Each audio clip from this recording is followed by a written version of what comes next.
હવે આજે ભરત ભમ્મર એટલે કે માયાભાઈ આહિરના દીકરા ભરત ભમ્મરે મારી ઉપર માયાભાઈ આહિરનો દીકરો ભરતભાઈ આહિર ફરી એકવાર વિવાદોની વચ્ચે, કેમ કે મિત્રો માયાભાઈ આહિરનો બે દીકરા છે, જે જયરાજ આહિર ને ભરતભાઈ આહિર. પણ મિત્રો ભરતભાઈ આહિર જે વિવાદોથી દૂર રહેતા હોય છે, એ ફરી એકવાર જયરાજ આહિરની જેમ જ ફરી એકવાર વિવાદોમાં આવ્યા છે. અને મિત્રો બગદાણા વિવાદનો ઘણા બધા લોકો કહેતા હતા કે અંત આવી ગયો છે, પણ મિત્રો અંત નથી આવ્યો, શરૂઆત જ હવે થઈ છે.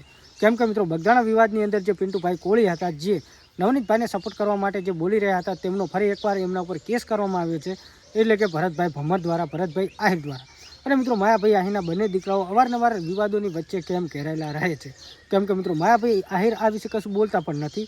અને મિત્રો નવનીતભાઈને જે ન્યાય અપાવવા માટે 1 મહિના જેટલો સમય લાગ્યો અને આખો કોળી સમાજ એક થયો ને ત્યારે ન્યાય મળ્યો હતો. અને ત્યારબાદ ન્યાય મળતાની સાથે 14 દિવસની અંદર આરોપી જયરાજ આહિર છૂટી ગયા હતા, એ પણ જામીન ઉપર. તો મિત્રો 1 મહિના જેટલો સમય લાગ્યો, ત્યારે 1 મહિના જેટલા તો તે જેલમાં પણ નહોતા રહ્યા.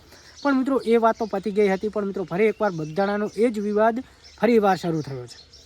ભરતભાઈ આહિરના જે ઘણા બધા માયાભાઈ આહિર, ભરતભાઈ આહિર ને જયરાજ આહિરના ઘણા બધા ખુલાસા થયા હતા, જે નવનીતભાઈ દ્વારા જે મહાસંમેલન કરવામાં આવ્યું હતું આભાર વિધિનું અંદર ભાવનગરની અંદર, તેમાં મિત્રો માયાભાઈ આહિર અને તેમના દીકરા જયરાજ આહિર અને ભરતભાઈ ભમ્મર એટલે કે ભરતભાઈ આહિર ઉપર ઘણા બધા ખુલાસા થયા હતા.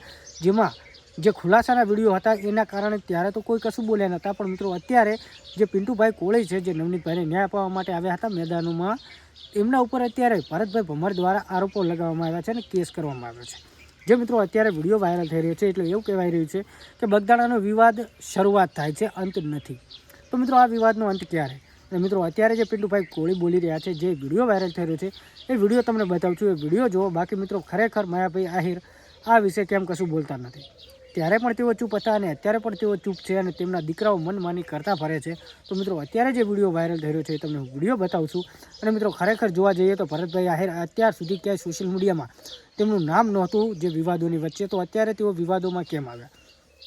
મિત્રો ક્યાંક ને ક્યાંક ફરી એકવાર આ વિવાદ મોટું રહસ્ય, મોટો ખુલાસો કરીને ઊભું થઈ જશે. કેમ કે મિત્રો પિન્ટુભાઈ કોળી ઉપર જે આરોપો લગાવવામાં આવે છે, જે તેમના પર કેસ કરવામાં આવ્યો છે, તો છેલ્લા 1 મહિના સુધી ભરતભાઈ આહિર ક્યાં હતા?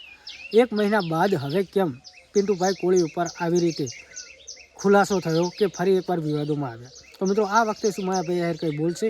બાકી નવનીતભાઈને ન્યાય મળ્યો, પણ 50% ન્યાય મળ્યો છે. કેમ કે મિત્રો 14 દિવસની અંદર તો તેઓ છૂટી ગયા હતા, ત્યારે ન્યાય મેળવવા માટે 1 મહિના જેટલો સમય લાગ્યો હતો. જે અત્યારે વિડીયો વાયરલ થઈ રહ્યો છે, એ તમે વિડીયો જુઓ. બાકી પિન્ટુભાઈ કોળી શું કહેવા માગે છે જયરાજ આહિર વિશે, ભરતભાઈ આહિર વિશે કે માયાભાઈ આહિર વિશે, તેઓ કેમ કશું બોલતા નથી. ને અત્યારે જે વિડીયો વાયરલ થઈ રહ્યો છે, તે વિડીયો જુઓ મિત્રો. પણ ખરેખર જોવા જઈએ તો આ વિવાદનો અંત નથી થવાનો, શરૂઆત જ છે. જેમ કીર્તિ પટેલનો અત્યારે વિવાદ ચાલી રહ્યો છે જૂનાગઢનો, એવી જ રીતે ફરી એકવાર બગદાણાનો જે અંત આવી ગયો હતો તે શરૂઆત થઈ છે. બાકી અત્યારે જે વિડીયો વાયરલ થઈ રહ્યો છે, તે વિડીયો જોવા આ વિશે તમે શું કહેશો? કમેન્ટ કરવાનું ભૂલતા નહીં. ભરતભાઈ આહિર કે જયરાજભાઈ આહિર અને માયાભાઈ આહિર આ વિશે શું બોલી રહ્યા છે, અને માયાભાઈ આહિર આ વખતે પણ કેમ ચૂપ છે? અત્યારે વિડીયો વાયરલ થઈ રહ્યો તે વિડીયો છે. જય માન દાતા, જય વેલનાથ. દરેક મિત્રોને નમ્ર વિનંતી કે બને એટલો વિડીયો આગળ શેર કરો. હવે આજે ભરત ભમ્મર એટલે કે માયાભાઈ આહિરના દીકરા ભરત ભમ્મરે મારી ઉપર આઈજી કચેરી જઈ